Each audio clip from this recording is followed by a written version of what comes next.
प्रिय विद्यार्थियों, बालक बालिकाओं, नव वर्ष पर हमारे साथी छोटे भाई श्रीमान अनिल कुमार साक्यवाल जी के द्वारा कुछ पंक्तियाँ भेजी गई, वह मैं आपके सामने प्रस्तुत कर रहा हूँ।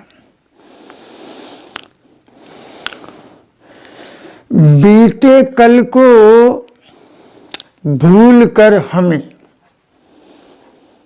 नवदीप प्रखर अब करना है। बीते कल को भूल हमें नवदीप प्रखर अब करना है। तोड़कर सभी बाधाओं को, तोड़कर सभी बाधाओं को अब हमें शिखर पर चढ़ना है। अब हमें शिखर पर चढ़ना है। ईश्वर से यह है वंदन, ईश्वर से यह है वंदन, ना रहे विश्व में कोई क्रंदन, ना रहे विश्व में कोई क्रंदन। सुख समृद्धि का स्पंदन हो, सुख समृद्धि का स्पंदन हो, नववर्ष तेरा अभिनंदन हो, नववर्ष तेरा अभिनंदन हो। इस प्रकार नववर्ष की शुभकामनाओं के साथ, आपके उज्ज्वल भविष्य के साथ हम कामना करते हुए आज हम उपमा अलंकार के बारे में अध्ययन करेंगे।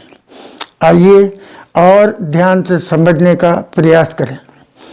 उपमा अलंकार, जैसा कि उपमा शब्द से ही हम समझते हैं, उपमा का सामान्य अर्थ है किसी एक वस्तु की किसी दूसरी वस्तु से तुलना करना।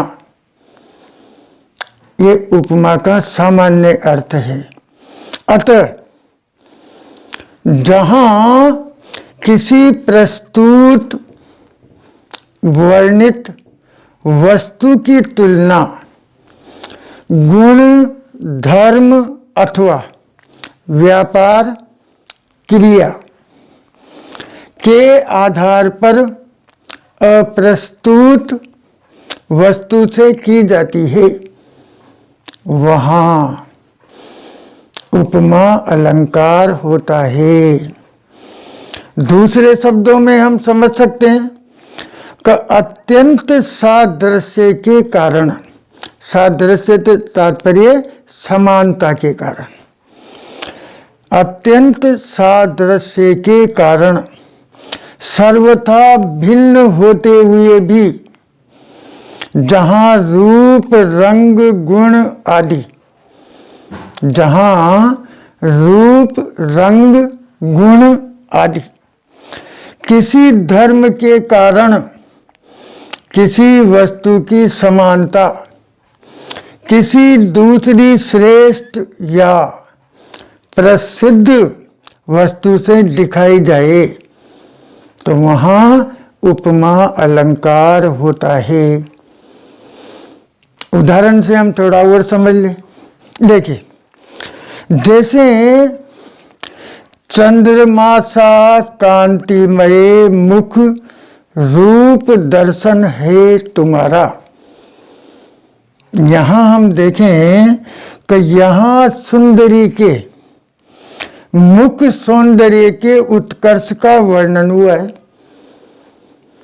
अब यहाँ पर देखें कि ये जो मुख है इसके सौंदर्य का उत्कर्ष दिखाया गया है। मुख की समानता किससे की गई है? सौंदर्य के प्रसिद्ध उपमान चंद्रमा से की गई है, इस चंद्रमा से की गई है। तो ये चंद्रमा तो उपमान हो गया, मुख उपमेय हो गया। इनका वाचक शब्द जिससे हमें पता लगता है वह सा हो गया। फिर आगे देखें, इनमें क्या मिला? समानता मिली। चंद्रमा सा कांतिमय मुख रूप दर्शन है तुम्हारा। तो दोनों की सुंदरता में समानता दिखाई गई। तो यहां उपमा अलंकार होता है। आप यहां देखिए आगे, उपमा के अंग। इसमें नंबर 1 उपमेय। उपमेय किसे कहा जाता है? जिस सामान्य पदार्थ की तुलना की जाए, जिसकी तुलना की जाए। जैसे इस उदाहरण में मुख की तुलना की गई है, तो ये मुख क्या हो गया? यहां पर उपमेय हो गया। दूसरा अंग हम देखें, उपमान। उपमान जिस विशिष्ट पदार्थ से तुलना की जाए या किसी प्रसिद्ध वस्तु से तुलना की जाए। जैसे मुख की तुलना किससे की गई? चंद्रमा से की गई, सुंदरता की। तो यहां पर ये चंद्रमा उपमान हो गया। तीसरा अंग हम देखें, साधारण धर्म। तो वह गुण या धर्म जो उपमेय और उपमान दोनों में प्राय समान रूप से पाया जाए। तो यहां पर समान रूप से क्या पाया जा रहा है? मुख भी सुंदर है, चंद्रमा भी सुंदर है। तो ये जो सुंदरता जो है ये साधारण धर्म हो गया। और वाचक शब्द, इनसे हम उपमा अलंकार को पहचान सकते हैं। कोई सा भी शब्द आ जाए, ध्यान देना और ध्यान रखना। वाचक शब्द में उपमा वाचक शब्द जैसे, तो जैसे भी आ सकता है। समान, सा, सी, सरिस, सदृश, सम, तुल्य, जैसा, जिमी, इव, ज्यों, के समान इत्यादि शब्द। ये अगर वाक्य में पंक्ति में कहीं आते हैं तो हमें पता लग जाता है कि यहाँ पर उपमा अलंकार है। जैसे हम इस उदाहरण में देखेंगे ना, तो ये सा आ रहा है, तो इससे हमें पता लगता है कि इस पंक्ति में उपमा अलंकार है। प्यारे विद्यार्थियों, आप अपने गृह कार्य की कॉपी में इस तरह से कार्य लिख सकते हो कि उपमा अलंकार परिभाषा लिख सकते हो, उदाहरण लिख सकते हो, उपमा के अंग लिख सकते हो। प्रश्न किसी भी प्रकार से आपसे पूछा जा सकता है। उपमा अलंकार को सब उदाहरण समझाइए। उपमा अलंकार के कितने अंग होते हैं, ये प्रश्न पूछा जा सकता है। अगले भाग में हम उपमा अलंकार के भेद के बारे में अध्ययन करेंगे। और यदि आपको ये वीडियो पसंद आता है, आप देखते हो, तो कमेंट के द्वारा मुझे बता सकते हो।